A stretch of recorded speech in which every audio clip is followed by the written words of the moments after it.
Un concepto que quiero aclarar, y es un concepto que se maneja ahora, pero se manejaba mucho a finales de los 70 y principios de los 80, el universo. ¿Qué es el universo, no?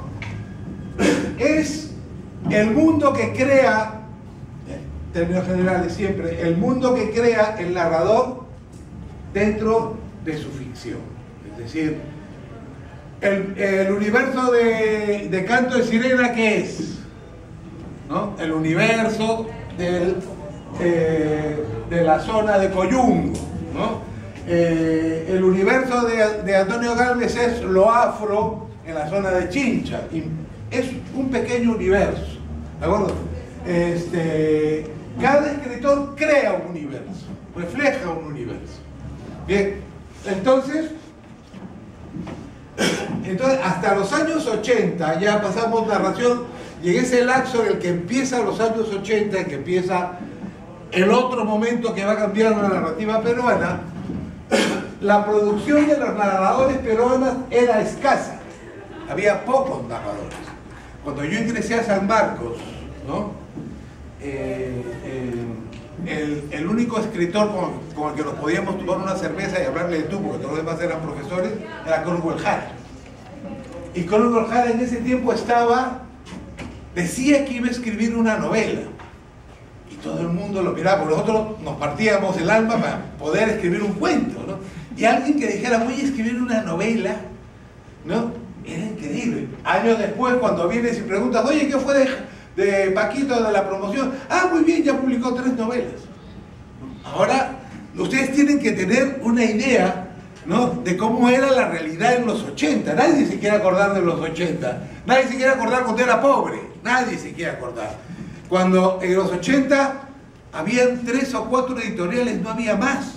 Ahora hay editorial para niños, para grandes, para enanos, para hombres, para mujeres, para gays, de ciencia ficción, de ocultismo, y todas nacionales. Yo el otro día, una vez que fui a la Feria del Libro, de la primera, vi una ciencia ficción peruana, aluciné, ¿no? Aluciné. Una editorial que solamente, supongo que debe vivir si vende ciencia ficción. Hay de todo, aquí hay gente del mundo editorial, hay de todo tipo de editorial. Antes había Peisa, Lluvia, Horizonte, que tampoco publicaba mucho, Mosca Azul, y en provincia no había ninguna.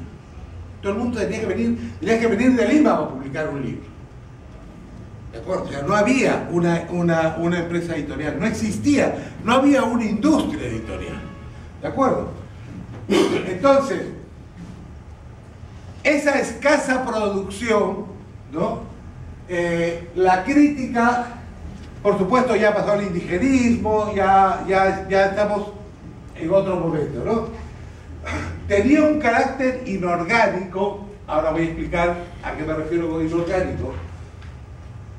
Porque esto que estoy tratando son un artículo que publiqué en una revista española sobre 2 fenómenos que vamos a estudiar ahora aquí, que se llama convergencia y evasión, la narrativa peruana del 80 al 2010, ¿no? Entonces, ese es el panorama que nos encontramos. Entonces, la crítica, que siempre va a remolque, y aquí mucho más todavía, porque tiene muchas limitaciones y muchos intereses, la producción la definía, en el mejor de los casos, entre lo andino y lo urbano, ¿no? Y existía el concepto de la narrativa de provincia, la narrativa regional, ¿no? Categorías casi del siglo XIX, es decir, si eras de Huancayo eras andino, ¿no? Y si eras de Lima eras urbano, y Arequipa eso, pero después todo lo demás no era urbano. Ahora todo eso ha cambiado, Huancayo es inmenso, ya todo eso, a eso voy, a ese cambio. Pero primero quiero partir de cómo estaba en los 80. Bueno, entonces, esta diversidad de textos no podían explicar textos, por ejemplo, como La vida a plazos de Jacobo Lerner de Goldenberg, o los libros, los 2 primeros libros de Xu Cangwei. ¿Alguien ha leído a Xu Cangwei? El chino es muy bueno, ¿eh? Tramo final y La primera espada del imperio. La vida a plazos de Jacobo Lerner es la vida de la comunidad judía en el norte del Perú. Isaac es judío y escribe una novela cuando nadie le escribía. Y Zhui Wei, evidentemente por el nombre, es chino. Lo traen de China, de pequeño aprende a hablar español y publica un libro sobre la comunidad china desde dentro. ¿De acuerdo?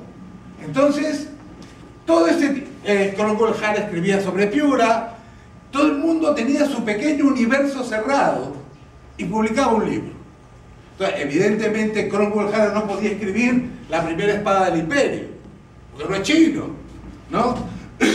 Zhui Wei no podía escribir Tierra de caléndulas, porque no era negro.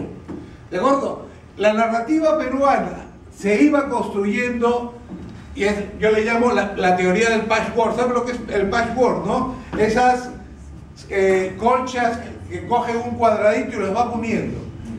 Ese panorama tenía la literatura peruana del 80.